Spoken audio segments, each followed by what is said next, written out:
I'll be out till I die and I'll grab a mic till I make it overnight, making the world my own.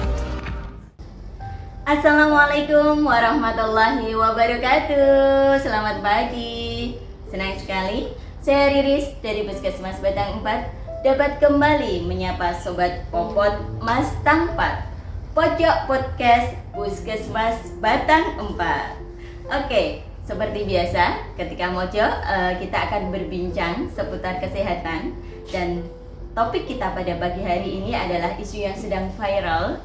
Bahkan ini sampai dengan tingkat pusat memberikan perhatian khusus untuk menangani masalah ini. Kita akan berbincang seputar stunting.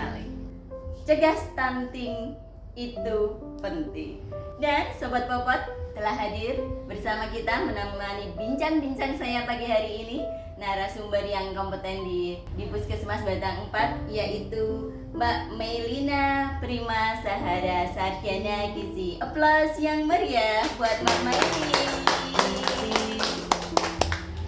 Selamat pagi Mbak Melin, apa kabar pagi hari ini? Ya, alhamdulillah Mbak Riris ya, saya di sini dalam keadaan yang baik-baik. Semoga Mbak Riris dan juga sahabat Popot yang ada dimanapun yang sedang menonton juga dalam keadaan yang baik-baik.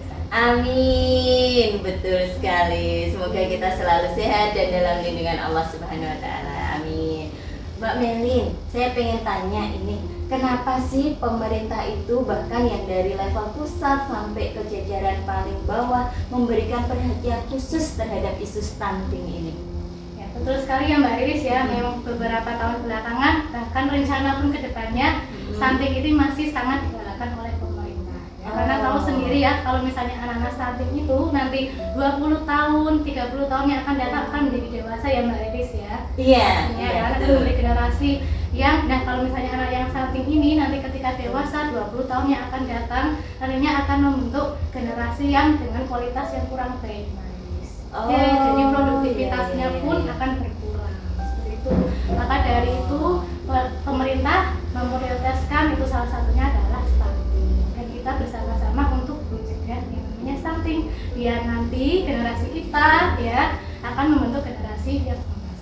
Amin. Oke, berarti menjadi perhatian khusus karena berpengaruh besar terhadap generasi penerus kita di waktu yang akan datang. Seperti itu ya Mbak Melin ya. Oke. Nah, sebenarnya stunting itu sendiri itu pengertiannya apa sih Mbak Melin? Oke, dalam artian yang gampang ya semuanya ya. Betul yang gampang-gampang aja ya sobat ya. Yang gampang aja Mbak Melin. Jadi stunting ini kan dalam artian itu adalah pendek ya Mbak Riris ya. Semuanya yang memang diketahui mungkin ya di rata-rata berdasarkan dengan usianya ya, mungkin tinggi badannya ya atau panjang badannya, ini di dalam status gizi yang balita yang tidak sesuai dengan usianya. Dan juga stunting itu merupakan ya gangguan pertumbuhan dan juga perkembangan yang diakibatkan karena memang adanya kurangnya gizi dalam jangka waktu yang lama ya, atau mungkin dalam artian itu disebutnya kronis. Nah, biasanya memang itu terjadi pada 1000 hari pertama kehidupan ya, atau 1000 HPK. Jadi kalau boleh saya izin menyimpulkan ini Mbak Melin dari penjelasan yang barusan disampaikan, stunting adalah kondisi di mana balita tinggi badannya tidak sesuai dengan umur. Seperti itu ya Mbak Melin, dan ini dipengaruhi terutama dari status gizi, di mana 1000 kelahiran pertama itu 1000 hari pertama kehidupan itu sangat berpengaruh terhadap balita atau bayi tersebut. Begitu nggih Mbak Melin nggih? Oke. Kondisi apa lagi nih Mbak, atau penyebab lain kira-kira masih ada nggak Mbak Melin untuk terjadinya stunting ini? Oke, untuk 1000 hari pertama kehidupan sendiri ya Mbak Riris ya, itu dimulai dulu Mbak Riris, dimulai dari dia waktu hamil 9 bulan ya, dalam kandungan sampai dia lahir sampai usia 2 tahun. Nah, disitulah itu terjadi percepatan pertumbuhan, percepatan organ-organ ya, terutama dari fungsi otak, dan nanti akan meningkatkan daya pikir dan kognitif. Maka itu nanti dampaknya kalau misalnya memang dia balitanya itu terkena stunting ya kan, nah nanti akan membentuknya ke generasi selanjutnya tadi. Jadi nanti mempunyai daya pikir, daya kognitif yang rendah ya, kurang ya kan, sehingga nanti nanti di masa yang akan datang akan mempengaruhi produktivitasnya juga. Nah itu yang pemerintah harus mencegah dari sekarang itu. Nah faktor-faktornya ya Mbak Riris ya tadi ya selain dari itu. Nah memang dari faktor stunting itu kan tadi seperti yang sudah saya bilang ya Mbak Riris ya. Kalau misalnya stunting itu tidak terjadi ya dalam waktu yang pendek ya, jadi butuh prosesnya lama ya tadi ya. Jadi tidak hanya tiba-tiba ya seorang balita beberapa bulan nggak doyan makan terus tiba-tiba dia stunting ya. Itu juga bisa terjadi dalam jangka waktu bahkan dia sampai saat dia belum lahir Mbak Riris. Iya, mulai dari remaja ya, ibunya yang waktu masih remaja ya kan, sebelum dia menyiapkan kehamilan, sebelum terjadinya pernikahan itu juga harus diperhatikan Mbak Riris. Jadi status gizinya dia nih pada waktu masih remaja ya kan, ternyata dia karena memang ada beberapa ya yang remajanya itu terjadi atau terkena anemia ya atau kurang darah, lalu status gizinya berat badannya ya IMT-nya itu masih rendah ya, terus juga lingkar lengan atasnya ya nilainya yang kurang dari 23,5 cm itu juga disebut dengan KEK ya.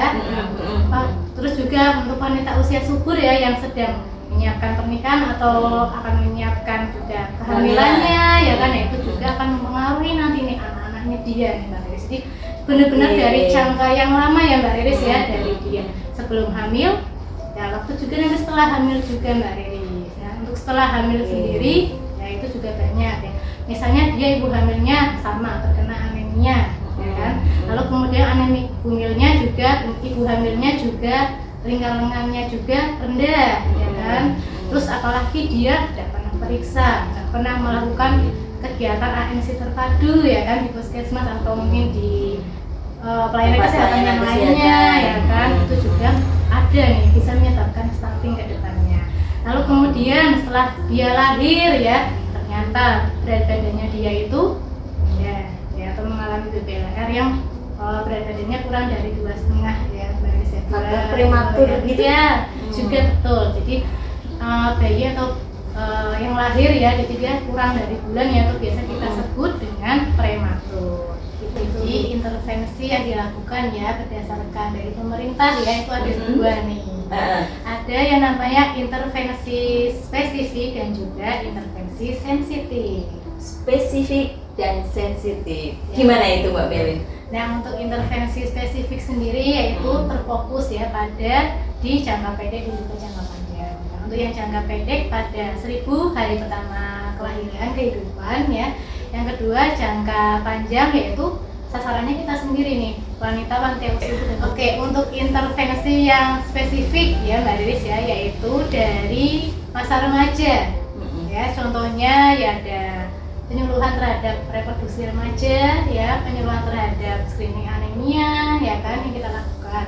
Terus yang kedua yaitu intervensi terhadap ibu hamil ya, ada juga dilakukannya ANC terpadu. Lalu apabila ditemukan untuk ibu hamil yang mengalami kekurangan energi kronis atau KEK dan juga ibu hamil yang anemia akan diberikan tablet tambah darah dan juga PMT ya, yaitu adalah makanan tambahan untuk ibu hamil. Begitu juga untuk bayi atau balita yang ditemukan ya ketika dia ternyata stunting ya misalnya juga bisa diberikan PMT untuk balita. Untuk yang intervensi sensitifnya contohnya yaitu ada jaminan kesehatan ya JKN dan juga untuk di bidang KB. Baik, terima kasih Mbak Melin atas penjelasannya dan terima kasih juga sudah menemani kami di Popot Mas Tangpat, Pojok Podcast Puskesmas Batang 4. Demikian tadi Sobat Popot bincang-bincang kita seputar stunting. Untuk itu, mari bersama kita membentuk generasi emas bebas stunting. Sampai ketemu.